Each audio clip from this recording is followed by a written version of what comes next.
नमस्कार, हर हर महादेव, राधे राधे सब पंचों के। हम रमेश यादव, कुलबुल लहरी, दुबई की धरती से। एगो गीत जौन ह हमरे मूलचंद मासूम जी गौले हवन, गाजीपुर के धरती से जौन ह। और हमरे पुरनिया लोग भी गौले हवन जौन है। ये गीत वह समय का है जौने समय में जौन हो राम लखन सीता माता जौन है अयोध्या छोड़ के जौन है वन के तरफ जाए लगना। और वनवासी लोग जौन है रोकत हवन। रोकत कैसे हवन? कहाँ कहाँ कौन नरसवा के दसवा उजड़ गई न। हाँ, कौन नरसवा के दसवा उजड़ गई न। हक करे दुअरिया न छावहे बबुआ। आज रही जा हमरे गाँव हे बबुआ। सेवा में चुकबै न साधन जुटैबै।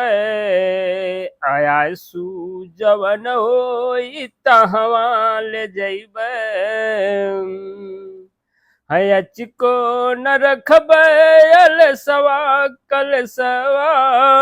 देखा दिखाई दे बठावहे बबुआ।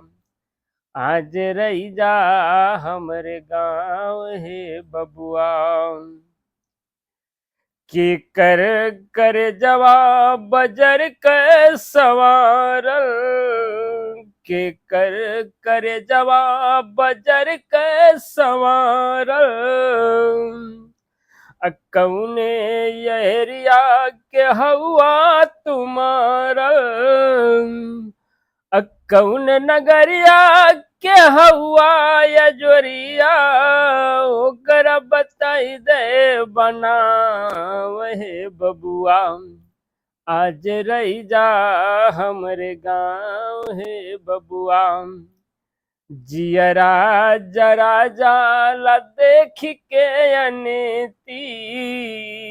हाँ, जियरा जरा जाला देख के अनेती।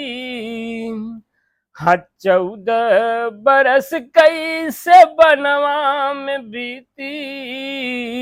हाँ, 14 बरस कैसे बनवा में बीती। अरे रुक जा थकल हुई है पाँव हे बबुआ। आज रही जा हमरे गाँव हे बबुआ। धन्यवाद।